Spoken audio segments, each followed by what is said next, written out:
What's up guys, this is Seville with another action figure review. This is my first video featuring the Marvel Studios 10th Anniversary Marvel Legends. Starting with the Infinity War 3-pack featuring Iron Man, Thanos, and Doctor Strange.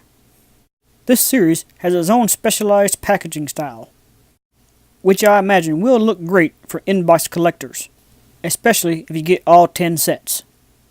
For everyone else though, I'll have these figures out of the box here in just a minute.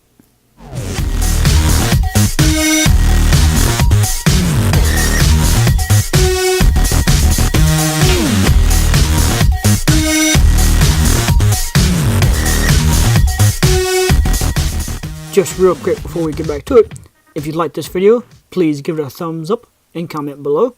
And if you want to see more from me, please subscribe and hit that notification bell. Now that they're out of the package, I'm going to give each individual figure its own time on the spinner so that you can see them all the way around. Even though they're not shown here, Iron Man does come with two swappable closed fist hands. Of the three figures in this pack, Iron Man has the least amount of changes, but Doctor Strange may have the most, with an improved head sculpt as well as adding other details throughout the figure. He also has an alternate hand accessory that's a little more open-palmed and wasn't included with the original figure from his solo movie line. The Thanos figure has also gotten some new improvements as well. The ease of getting this figure via the 3-pack versus having to do the Build-A-Figure method could very well end up being its key selling point. So, with all that said, let's take a closer look at each of these figures and compare them to their recent counterparts. Starting with Iron Man and comparing him to the version in the main Infinity War wave. There's really only two major differences between these two figures. The first being that the 3-pack version has a slightly brighter red to it. But, more significantly, the arc reactor on the 3-pack version lights up. It's kind of hard to see with all my lighting on, so I'm going to turn those off so that you can see the difference. Now I'm down to only one light so you can kind of see it better. But when I turn off all of my lights, the camera picks up a more of a red hue because of the fact that it's red around the light, but I'm not personally seeing that. I'm seeing it be blue. However, with all the lights back on, it has the more appropriate blue effect. Bringing him closer to the camera, you get a better idea of what the light really looks like. On his back, there's a toggle switch that can be shifted side to side. On the right, the timer for the light is much longer. It stayed on throughout my recording. But on the left, like it is now, and how it comes out of the box, the light only stays on for a few seconds. And just below the light is the battery compartment, which can be opened up with a screwdriver. Having all these extra electric components in the torso does take away that articulation point. But I think that's okay because he still has all the others, including the head, shoulders, biceps, the double elbows, and the wrist, as well as the hips, thighs, double knees, and the ankles. And they do each include all the same hand accessories. Back when I did my reviews of the Infinity War wave, I had not yet created my 10-question system, so I didn't really follow the same rules that I would now. Most of my guidelines come from ideas that I've had all along, they just weren't always written out.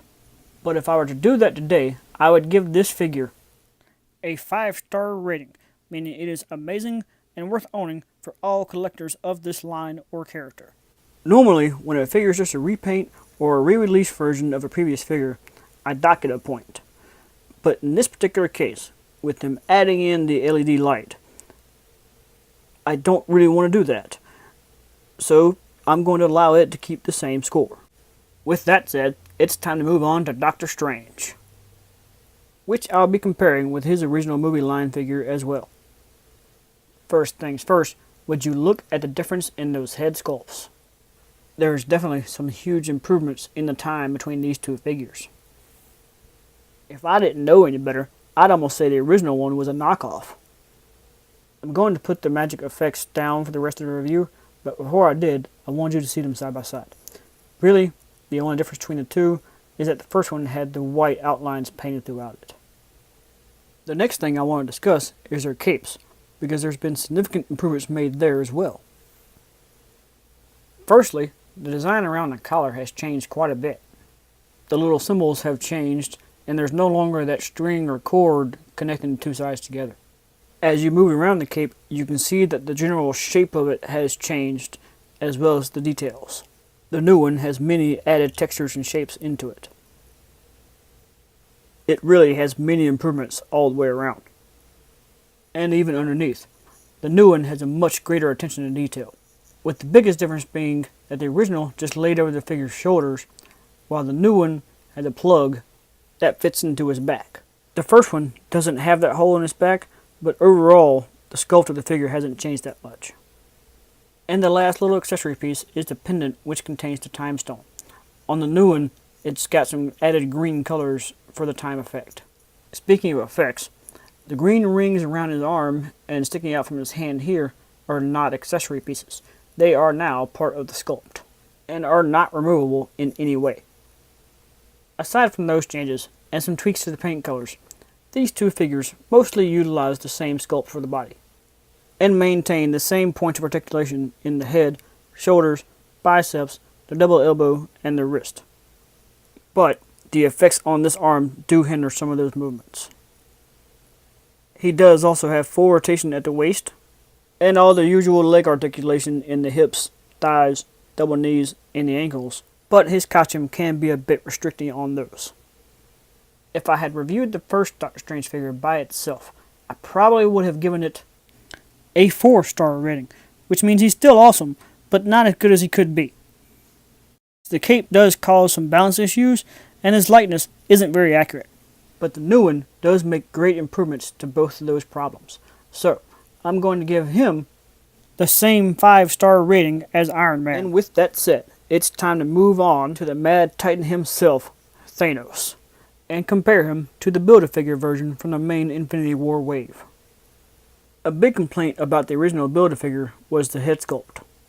So in this set, it has been improved upon, and even giving a secondary teeth-gritting alternative, which I think is my personal favorite for the character.